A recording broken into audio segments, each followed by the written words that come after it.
Truth is a marker of good governance.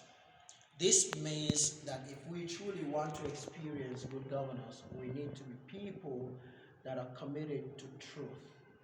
We need to be people that vigorously and intentionally commit ourselves to the pursuit of the truth. From the personal level to family life, in our communities, in our local churches, and even in the society at large. Whether in our offices or the business square, the market square, or the business center, in the political office, whether you're occupying a political position in the society or you occupy a leadership position in the religious circle, wherever you are, if truly we want to experience good governance, it is very critical that we be people that are committed to the pursuit of the truth. Now, this is a matter that we need to give serious consideration to as a people and as Nigerians and also as Christians. And because of that, I want us to consider a question in this episode. And this question is whether our political leaders care about truth. Do our political leaders care about truth? In recent times, there have been a series of attacks, especially in the middle belt states of the country. Plateau State has been under attack, Benue State, and Kaduna State, specifically Southern Kaduna, have been under attacks. Not long ago, Anguarukuba in Jos was attacked, and some people were killed, men were hospitalized. And then in Benue State, some JAM candidates were attacked there. In Southern Kaduna, specifically in Kachia local government and Kachia local government, there have been a series of these attacks by bandits and by kidnappers from January to this time. Just within the span of April, some villages have been attacked in our ward of Kachia local government. In these attacks, in this series of attacks, a good number of people were killed and over 60 people have been kidnapped. And we got a narrative from the media that says that the government is claiming that these people that have been kidnapped have been rescued. But is that true?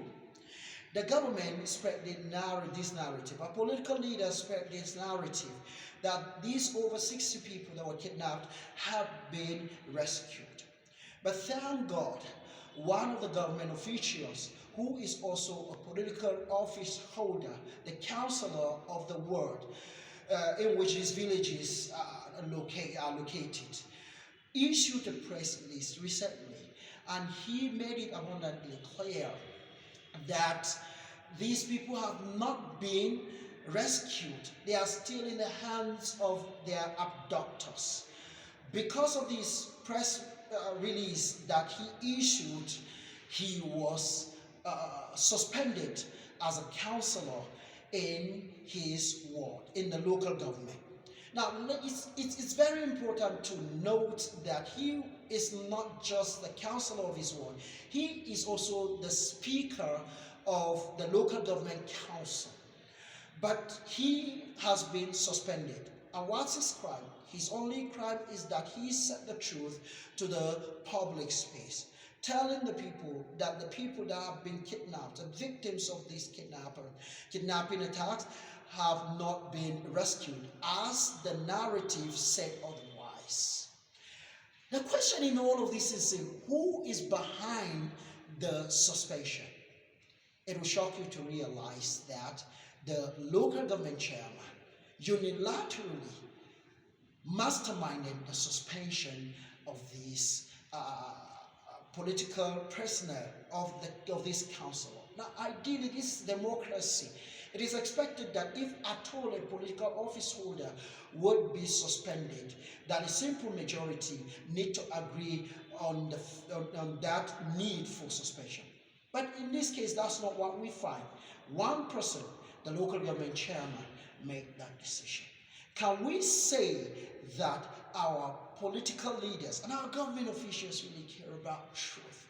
Right now, there has been back and forth going on social media, on mainstream media, and people are going back and forth. There's a lot of controversies going on, and people raising arguments. What is really happening in Kachia local government? Are we facing another phase or another stage of ethnic cleansing? Or what are we really what are we really facing here? The government is either being silent about it or is giving false narrative. And anybody that tries to say what really happens has the government to face. It's either he's been threatened or he's been attacked or he's been intimidated. Do our government officials care about the truth? Do our political leaders care about the truth? I think this is a question that we really need to ask, especially as we are facing another election season.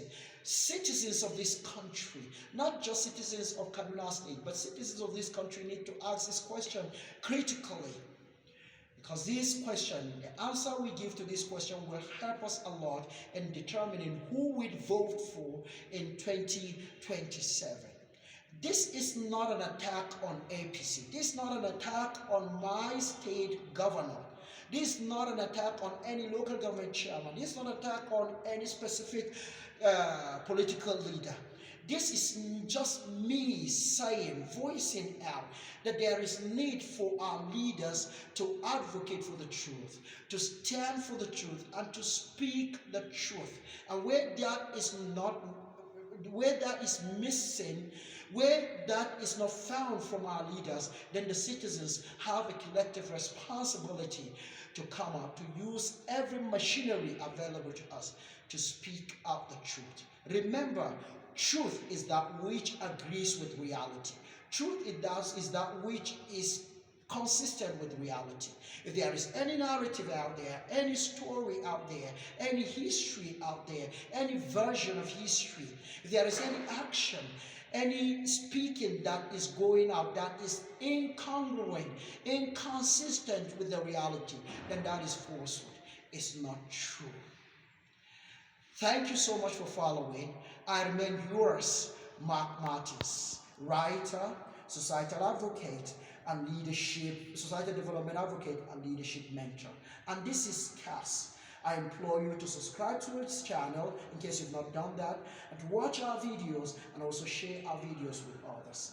See you in our next episode. Until then, remain blessed.